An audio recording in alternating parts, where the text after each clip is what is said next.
എല്ലാവരും ഞെട്ടി അയാളുടെ മുഖത്തേക്ക് നോക്കി. 62 വയസ്സോളം പ്രായം തോന്നിക്കുന്ന ഒരാൾ. അത് ജസ്റ്റിൻ്റെ പപ്പയായിരുന്നു. റിട്ടയർഡ് പോലീസ് ഓഫീസറായിരുന്നു അയാൾ. പപ്പേ. അവൾ നിറകണ്ണുകളോടെ അയാളെ നോക്കി വിളിച്ചുകൊണ്ട് ജസ്റ്റിൻ്റെ മമ്മിയുടെ കയ്യിൽ പിടിമുറുക്കി. ജോണേ. ആ സ്ത്രീയും അയാളുടെ മുഖത്തേക്ക് നോക്കി വിളിച്ചു. അതെ, ജോൺ തന്നെയാണ് പറയുന്നത്. നിങ്ങൾ പല കാര്യങ്ങളും ഞങ്ങളുടെ വീട്ടിൽ വന്ന് ചെയ്ത് കൂട്ടിയിട്ടുണ്ട്. അതൊക്കെ ഞാൻ ക്ഷമിച്ച് മിണ്ടാതെയിരുന്നു എന്ന് കരുതി എപ്പോഴും ഞങ്ങളുടെ തലയിൽ കയറിയിരുന്ന് നിരങ്ങാൻ നോക്കരുത്. ഇവളെ ഞങ്ങൾ മരുമകളായിട്ടല്ല ഇന്ന് വരെ കണ്ടിട്ടുള്ളത്. സ്വന്തം മോളെ പോലെയാണ്. അവൻ മരിക്കുന്നത് വരെയും ഇവൾ അവിടെ കഴിഞ്ഞത്. അതുകൊണ്ട് ഞങ്ങൾക്ക് ഇവൾ മരുമകളല്ല, മോളാണ്. ഞങ്ങളുടെ മകളെ പറഞ്ഞാൽ ഞങ്ങൾക്ക് സഹിക്കില്ല, അയാൾ ദേഷ്യത്തോടെ പറഞ്ഞു. അത് കേട്ടതും ആ സ്ത്രീ പുച്ഛിച്ചുകൊണ്ട് ഒന്ന് മുഖം കൊട്ടി. അത് എല്ലാവരും നല്ലതുപോലെ കാണുകയും ചെയ്തിരുന്നു. ഞങ്ങൾക്ക് ഞങ്ങളുടെ മകനെ നഷ്ടപ്പെട്ടു എങ്കിൽ അത് ഞങ്ങളങ്ങ് സഹിച്ചു എന്ന് കരുതി ഒന്നും അറിയാത്ത ഈ കൊച്ചിൻ്റെ തലയെ കൊണ്ടിട്ടാലുണ്ടല്ലോ, എൻ്റെ ഇതുവരെ കാണാത്ത മുഖം കൂടി നിങ്ങൾ കാണും. അയാൾ ദേഷ്യത്തോടെ അവരുടെ നേരെ കൈ ചൂണ്ടി. അയാളുടെ ദേഷ്യം കണ്ട് ഒരു നിമിഷം അവർക്ക് എല്ലാവർക്കും ഭയം തോന്നി. ജസ്റ്റിൻ്റെ പപ്പ അങ്ങനെയൊന്നും സംസാരിക്കുന്ന കൂട്ടത്തിലല്ലായിരുന്നു.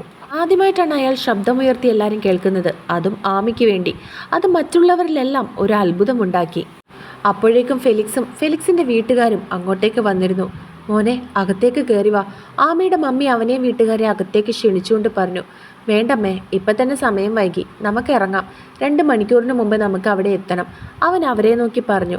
എങ്കിൽ പിന്നെ ഇറങ്ങാം. ആമയുടെ മമ്മി പറഞ്ഞതും എല്ലാവരും തലയാട്ടി. ആമി, പോകാം. അവൻ പറഞ്ഞതും അവളും തലയാട്ടിയിരുന്നു. അവൾ ഒന്നുകൂടി ലിസിയുടെ അടുത്തേക്ക് ചെന്നു.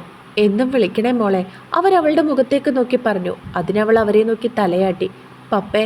അവൾ നിറകണ്ണുകളോടെ അയാളെ നോക്കി വിളിച്ചു. പോയിട്ട് വാ, അയാളും പറഞ്ഞു. എല്ലാവരോടും യാത്ര പറഞ്ഞതിന് ശേഷം അവൾ ഫെലിക്സിൻ്റെ ഒപ്പം കാറിലേക്ക് കയറി. അവളുടെ മമ്മിയും അനിയത്തിയും കൂടെ കയറിയിരുന്നു. എല്ലാവരോടും നിശബ്ദമായി യാത്ര പറഞ്ഞ ശേഷം ആ കാറ് വീട് വിട്ടുപോയി. അല്ല, ആ ചെറുക്കൻ ഏതാ? ഫെലിക്സിനെ അവിടെ കണ്ടതും ജസ്റ്റിൻ്റെ ആൻറ്റി സംശയത്തോട് ചോദിച്ചു. അതവരുടെ ഒരു ഫാമിലി ഫ്രണ്ടാണ്, അവരൊരു കുടുംബം പോലെ കഴിയുന്നവരാ. ജസ്റ്റിൻ്റെ മമ്മി അവിടെ നിന്ന് പറഞ്ഞു. ഈ ചെറുക്കൻ്റെ കൂടെയാണോ ആമിയെ വിടുന്നത്?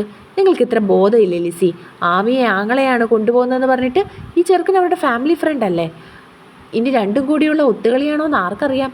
അല്ലെങ്കിൽ തന്നെ ഒരു പെണ്ണിനെ ഒരു പയ്യൻ്റെ കൂടെ ഇങ്ങനെ വിടുവോ? അവർ വീണ്ടും വിഷം കുത്തിവെക്കുന്നത് പോലെ സംസാരിച്ചു. അതിനിപ്പോൾ ചേച്ചിക്ക് എന്താ വേണ്ടത്? ഇതുകൊണ്ട് ചേച്ചിക്ക് എന്ത് സന്തോഷം കിട്ടുന്നതെന്ന് ഞങ്ങൾക്കാർക്കും മനസ്സിലാകുന്നില്ല. ആമിയെ കാണണമെന്ന് പറഞ്ഞിട്ടല്ലേ നിങ്ങൾ ഞങ്ങളുടെ കൂടെ കയറി വന്നത്? അതോ മനഃപൂർവ്വം വിഷം കുത്തിവെക്കാൻ വേണ്ടി വന്നതാണോ? അവൻ്റെ കൂടെ അവൾ പോകുന്നതിന് ഞങ്ങൾക്കാർക്കും ഒരു പ്രശ്നവും ഇല്ല. പിന്നെ നിങ്ങൾക്കെന്താ കുഴപ്പം? ദേ, ആങ്ങളയുടെ ഭാര്യയാണെന്നൊന്നും ഞാൻ നോക്കില്ല. ഇനി ഒരിക്കൽ കൂടി ഞങ്ങളുടെ ആമിമോളെ പറ്റി എന്തെങ്കിലും നിങ്ങൾ പറഞ്ഞാൽ സ്വന്തം ബന്ധമൊക്കെ ഞങ്ങളങ്ങ് മറക്കും. ലിസി ദേഷ്യത്തോടെ അവരുടെ നേരെ കൈ ചൂണ്ടി. അത് കണ്ട് അവർക്കൊരു ഭയം തോന്നി. ചേച്ചിയോട് ആ കുട്ടി എന്ത് ദ്രോഹം ചെയ്തിട്ടാ അതിനെ ഇങ്ങനെ വാക്കുകൾ കൊണ്ട് ഉപദ്രവിക്കുന്നത്? അതിൻ്റെ പാട്ടിന് വിട്ടേക്ക്. അത് എവിടെയെങ്കിലും പോയി രക്ഷപ്പെട്ടോട്ടെ. ദയവ് ചെയ്ത് അതിനെ ഉപദ്രവിക്കരുത്, അവർ തൊഴുതുകൊണ്ട് അവരോട് പറഞ്ഞു. അത് കേട്ടതും അവരുടനെ തന്നെ എല്ലാവരെയും ഒന്ന് നോക്കിയതിനു ശേഷം വന്ന കാറിൽ തന്നെ കയറിപ്പോയി. ഈ സ്ത്രീ പാമ്പിൻ്റെ ജന്മമാണെന്ന് തോന്നുന്നു. എന്ത് വിഷമാ ചീറ്റുന്നത്? ആമയുടെ അമ്മയുടെ അനിയത്തി അവിടെ നിന്ന് പറഞ്ഞു. ഞങ്ങളുടെ കൊച്ചിനെ പറഞ്ഞതിന് ഞങ്ങൾക്ക് നല്ല മറുപടി കൊടുക്കാൻ അറിയാൻ വയ്യാഞ്ഞിട്ടല്ല, വീട്ടിലേക്ക് വന്ന അതിഥിയെ നോവിച്ച് വിടേണ്ടെന്ന് കരുതിയിട്ടാ. പിന്നെ നിങ്ങളെ രണ്ടുപേരെ ഓർത്തിട്ടും. ആമയുടെ പപ്പയുടെ അനിയനാണ് പറഞ്ഞത്. അവർക്ക് വേണ്ടി ഞങ്ങൾ നിങ്ങളോട് ക്ഷമ ചോദിക്കുക. അവരങ്ങനെ ഒരു ജന്മമായിപ്പോയി. എന്ത് ചെയ്യാനാ? വരണമെന്ന് പറഞ്ഞപ്പോൾ വരണ്ടെന്ന് പറയാൻ പറ്റുമോ? പിന്നെ അവർക്ക് കാറും ഉണ്ട്, അതിൽ പോകാമെന്ന് പറഞ്ഞപ്പോൾ ഞങ്ങളും അങ്ങ് സമ്മതിച്ചു. മനഃപൂർവ്വം പ്രശ്നം ഉണ്ടാക്കാൻ വരുവാണെന്ന് അറിഞ്ഞില്ല. അറിഞ്ഞിരുന്നെങ്കിൽ കൊണ്ടുവരില്ലായിരുന്നു. അവർക്ക് ഇങ്ങനെയൊക്കെ കാണുമ്പോൾ ഭയങ്കര ചൊറിച്ചിലാണ്. ലിസി സങ്കടത്തോടെ അവരെ എല്ലാവരെയും നോക്കി പറഞ്ഞു. നിങ്ങൾ അവരുടെ കൂടെയല്ലേ വന്നത്? അവർ പോയല്ലോ. അവിടെ നിന്നവരിൽ ഒരാൾ സംശയത്തോട് ചോദിച്ചു. അത് സാരമില്ല, ഞങ്ങൾ ബസ്സിൽ പോയിക്കോളാം. അല്ലെങ്കിൽ തന്നെ ഞങ്ങൾ ഇങ്ങോട്ട് ബസ്സിൽ വരാൻ തന്നെ ഇരുന്നതാ. പിന്നെ ഇവർ നിർബന്ധിച്ചത് കൊണ്ടാണ് ഇങ്ങനെ വന്നത്. അവർ അവരെ എല്ലാവരെയും നോക്കി. എങ്കിൽ വാ, ഞാൻ കൊണ്ടാക്കാം. ഇനിയിപ്പോൾ ബസ്സിലൊന്നും കയറി പോകണ്ട, അമ്മയുടെ പപ്പയുടെ അനിയൻ പറഞ്ഞതും അവർ തലയാട്ടി. കുറച്ച് നിമിഷങ്ങൾ കൊണ്ട് തന്നെ അവർ എയർപോർട്ടിൽ എത്തിച്ചേർന്നു. മമ്മി. സമയമായതും അവൾ തൻ്റെ മമ്മിയെ കെട്ടിപ്പിടിച്ച് പൊട്ടിക്കരഞ്ഞു. കരയേണ്ട മോളെ, എല്ലാം നല്ലതിന് വേണ്ടിയാണെന്ന് കരുതി പ്രാർത്ഥിച്ചിട്ട് പോയിട്ട് വാ. എൻ്റെ മോൾക്ക് എന്നും ദൈവം നല്ലത് മാത്രമേ തരുള്ളൂ. എൻ്റെ കുഞ്ഞാരെയും വേദനിപ്പിച്ചിട്ടില്ലല്ലോ, അവർ അവളുടെ കവിളിൽ തലോടിക്കൊണ്ട് പറഞ്ഞു. എന്നിട്ടാണോ മമ്മി എൻ്റെ ഇച്ചായനെ എന്നിൽ നിന്ന് തട്ടിപ്പറിച്ചുകൊണ്ട് പോയത്? ഞാൻ അവരോടൊക്കെ എന്ത് ദ്രോഹം ചെയ്തിട്ടാ എന്നോടങ്ങനെ ചെയ്തത്? ഞാൻ ഒന്നും ചോദിച്ചില്ലല്ലോ. എൻ്റെ ഇച്ചായനെ ഇച്ചാനെ മാത്രം അവർക്ക് തന്നൂടായിരുന്നോ മമ്മി? അവളുടെ കണ്ണുകൾ നിറഞ്ഞൊഴുകി. അതുകൊണ്ട് അവിടെ നിന്നവർക്കെല്ലാം വിഷമം തോന്നി, റീനുവിനൊഴിച്ച്. അവൾക്കൊരു പരിഹാസത്തിൻ്റെ മുഖമായിരുന്നു ആ നിമിഷം. ഒരു നിമിഷം ഫെലിക്സിൻ്റെ കണ്ണുകൾ പോലും നിറഞ്ഞുപോയി. ചേച്ചി കരയല്ലേ? ചേച്ചി കരയാതെ സന്തോഷമായിട്ട് ഇരിക്കാൻ വേണ്ടിയിട്ടല്ലേ ഞങ്ങൾ ചേച്ചിയെ ദൂരേക്ക് പറഞ്ഞു വിടുന്നത്? അപ്പോൾ ചേച്ചി കരഞ്ഞുകൊണ്ട് പോയാൽ ഞങ്ങൾക്കത് വിഷമമാകില്ലേ? ഞങ്ങൾക്ക് രണ്ടുപേർക്കും ചേച്ചി മാത്രമല്ലേ ഉള്ളൂ. ജുവാന അവളുടെ കയ്യിൽ പിടിച്ചുകൊണ്ട് പറഞ്ഞതും ആമി അവളെ മുറുക്കി കെട്ടിപ്പിടിച്ചു. അപ്പോഴേക്കും അവർക്ക് കയറാനുള്ള സമയമായിരുന്നു. ആമി പോകാം, ഫെലിക്സ് അവളെ നോക്കി പറഞ്ഞതും അവൾ തലയാട്ടി. അവൾ തൻ്റെ മമ്മിയോടും ജുവാനയോടും ഫെലിക്സിൻ്റെ പപ്പയോടും മമ്മിയോടും ഒക്കെ യാത്ര പറഞ്ഞു. പോട്ടെ റീന മോളെ. അവൾ റീനയോട് യാത്ര പറഞ്ഞതും അവൾ വലിയ താല്പര്യമില്ലാത്തതുപോലെ ഒന്ന് തലയാട്ടി. അത് ആമിക്ക് മനസ്സിലായില്ല. മോനെ, എൻ്റെ കുഞ്ഞിനെ ഞാൻ നിൻ്റെ കൈകളിൽ തരുക. അവൾക്കിനി വിഷമം പറയാനും സന്തോഷം പറയാനും ഒക്കെ നീ മാത്രമേ ഉള്ളൂ. എൻ്റെ കുഞ്ഞിൻ്റെ കണ്ണ് നിറയാതിരിക്കാൻ വേണ്ടിയിട്ടാണ് ഞങ്ങൾ. നോക്കിക്കോണേ മോനെ, കയ്യെത്തുന്ന ദൂരത്തിൽ പോലും അല്ല ഞങ്ങൾക്ക് ഇനി മുതൽ അവളുടെ മമ്മി അവൻ്റെ രണ്ട് കൈയിലും പിടിച്ചുകൊണ്ട് പറഞ്ഞു. മമ്മി വിഷമിക്കണ്ട, എനിക്കെല്ലാം അറിയാലോ, ഞാൻ നോക്കിക്കോളാം അവളെ. അവളുടെ കണ്ണുകൾ ഒരിക്കലും നിറയാതെ എൻ്റെ ഈ കൈകളിൽ അവൾ സുരക്ഷിതമായിരിക്കും. അവൻ അവരെ സമാധാനപ്പെടുത്തി. ഫെലിക്സ് അവൻ്റെ മമ്മി അവനെ നോക്കി വിളിച്ചു. മോനെ, അവളെ നീ നോക്കിക്കോണേ. നിന്റെ കൈകളിൽ അവൾ സുരക്ഷിതമായിരിക്കണം. നിന്റെ ഒരു വിശ്വാസത്തിൽ മാത്രമാണ് അവളെ നിന്റെ കയ്യിൽ ഏൽപ്പിച്ചിരിക്കുന്നത്. അവർ അവൻ്റെ മുഖത്തേക്ക് നോക്കി പറഞ്ഞു. എനിക്കെല്ലാം അറിയാം മമ്മി, ഞാൻ പറഞ്ഞല്ലോ, അവളുടെ കണ്ണ് നിറയാതിരിക്കാൻ ഞാൻ നോക്കിക്കോളാം. അവൻ അവരെ നോക്കി പറഞ്ഞു. അവർക്ക് അവനിൽ നല്ല വിശ്വാസമായിരുന്നു. ഒരു പെങ്ങളെ പോലെ തന്നെ അവൻ അവളെ തൻ്റെ കരങ്ങളിൽ സംരക്ഷിക്കുമെന്ന് അവർക്കെല്ലാവർക്കും ഉറപ്പായിരുന്നു.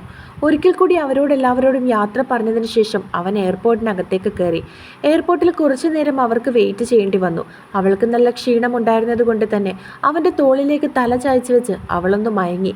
അവൻ തൻ്റെ മറുകൈ കൊണ്ട് അവളുടെ നെറുകയിലൊന്ന് തലോടിക്കൊടുത്തു. അവൻ്റെ മനസ്സിൽ കൂടി അവൾ തന്നോട് പറഞ്ഞതായിട്ടുള്ള കാര്യങ്ങൾ കടന്നുപോയി. ജസ്റ്റിന് ജോലിയുടെ ആവശ്യമായിട്ട് ഒരാഴ്ചത്തേക്ക് എറണാകുളത്തേക്ക് പോകേണ്ടി വന്ന ദിവസം. അന്ന് രാത്രി ഒരു 2 മണിയോടെയാണ് അവളുടെ മെസ്സേജ് തൻ്റെ ഫോണിലേക്ക് വരുന്നത്. തനിക്കും അന്ന് ഉറക്കം വരാഞ്ഞതുകൊണ്ട് തന്നെ ഫോണിൽ സിനിമ കണ്ടുകൊണ്ട് കിടക്കുകയായിരുന്നു.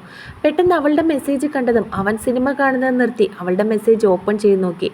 എടാ, നീ ഉറങ്ങിയോ? ഇല്ലടി. എന്താ അമ്മി, എന്താ ഈ നേരത്ത്? നിനക്ക് ഉറക്കമൊന്നുമില്ലേ? അവൻ സംശയത്തോട് ചോദിച്ചു. എനിക്ക് ഉറക്കം വരുന്നില്ലടാ, എന്തോ ഒരു വിഷമം.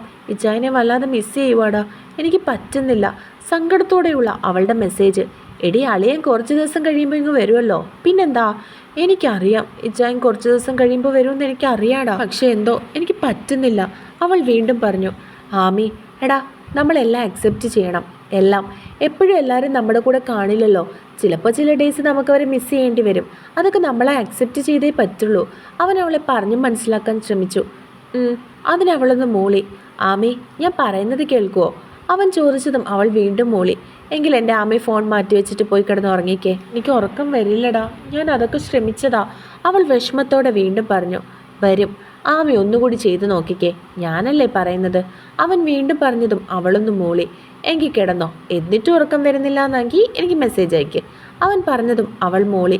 അവനതൊക്കെ ഓർക്കുകയായിരുന്നു. അവൻ്റെ സാന്നിധ്യമില്ലാതെ അവനോട് സംസാരിക്കാൻ കഴിയാതെ കുറച്ച് ദിവസങ്ങൾ പോലും ആമിയെ കൊണ്ട് ജീവിക്കാൻ സാധിക്കുന്നില്ലായിരുന്നു. ആ ആമിയാണ് ഇന്ന് അവനില്ലാതെ. അതോർത്തതും അവന് വല്ലാത്ത വിഷമം തോന്നി.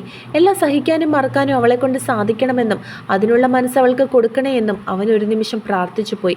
പെട്ടെന്ന് എയർപോർട്ടിൽ നിന്നും അനൗൺസ്മെൻറ്റ് വന്നു. അത് കേട്ടതും അവനവളെ തട്ടി വിളിച്ചു. അവൾ പതിയെ കണ്ണുകൾ തുറന്നു. ആമി, നമുക്ക് പോകാൻ സമയമായി. അവനവളുടെ മുഖത്തേക്ക് നോക്കി പറഞ്ഞു. ഞാൻ മയങ്ങിപ്പോയി. അവൾ അവൻ്റെ മുഖത്തേക്ക് നോക്കി മറുപടി നൽകി. സാരമില്ല, വാ, സമയമായി. അവൻ പറഞ്ഞതും അവൾ തലയാട്ടിക്കൊണ്ട് എഴുന്നേറ്റു. പിന്നെ നടന്നു. തൻ്റെ ജീവിതം തന്നെ മാറി മറിയുന്നിടത്തേക്കാണ് തൻ്റെ യാത്രയെന്ന് അവൾ ആ നിമിഷം അറിഞ്ഞിരുന്നില്ല. ഫ്ലൈറ്റിനകത്തേക്ക് കയറിയതും അവളുടെ ഹൃദയം ശക്തിയായിട്ട് ഇടിക്കാൻ തുടങ്ങി. തൻ്റെ ജീവിതത്തിൽ എന്തൊക്കെയോ സംഭവിക്കാൻ പോകുന്നു എന്നൊരു തോന്നൽ.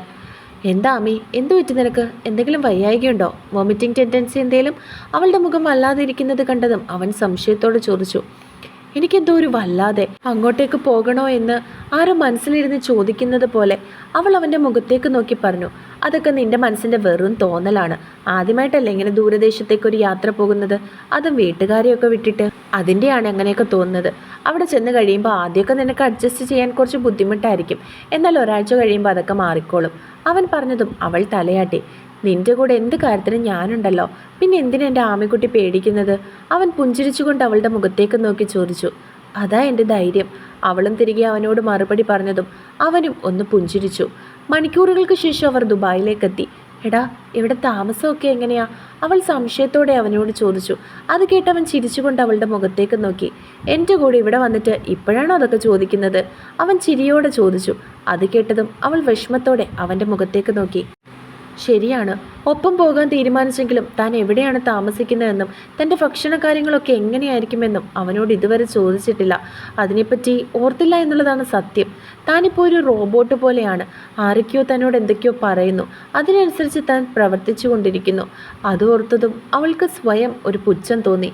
ചുമ്മാ പറഞ്ഞത് ആമി, വാ, ഒന്ന് സെറ്റാക്കാത്ത ധൈര്യത്തോടെ ഞാൻ നിന്നെ ഇവിടേക്ക് കൊണ്ടുവരോടി. എല്ലാം ശരിയാക്കിയിട്ടുണ്ട്, വാ. അതും പറഞ്ഞ് അവനൊരു ടാക്സി വിളിച്ച് അവളും അവനോടൊപ്പം കയറി. അവൻ പോകേണ്ട സ്ഥലവും മറ്റും അയാൾക്ക് പറഞ്ഞു കൊടുത്തു. കുറച്ച് നിമിഷങ്ങൾ കഴിഞ്ഞതും അവരൊരു ഹോസ്റ്റലിൻ്റെ മുൻപിലെത്തി. ഇറങ്ങ്, അവൻ പറഞ്ഞതും അവൾ അവിടെ ഇറങ്ങി. ടാക്സിക്കാരന് പേയ്മെൻറ്റ് കൊടുത്തതിന് ശേഷം അവർ ഹോസ്റ്റലിലേക്ക് കയറി. നമ്മൾ രണ്ടുപേരും ഇവിടെയാണോ താമസിക്കുന്നത്? അവൾ സംശയത്തോടെ അവനോട് ചോദിച്ചു. എൻ്റെ പെണ്ണെ, ഇത് ലേഡീസ് ഹോസ്റ്റലാണ്. എന്നെ താമസിപ്പിക്കുമായിരുന്നെങ്കിൽ ഞാൻ താമസിച്ചേനെ. അവൻ ചിരിച്ചുകൊണ്ട് അവളുടെ മുഖത്തേക്ക് നോക്കി പറഞ്ഞപ്പോഴാണ് അവൾ അതിന് മുൻപിൽ വച്ചിരിക്കുന്ന ബോർഡ് ശ്രദ്ധിക്കുന്നത് തന്നെ. തനിക്കിപ്പോൾ ഒരു ശ്രദ്ധയുമില്ല എന്നുള്ളത് അവൾ ഓർത്തു.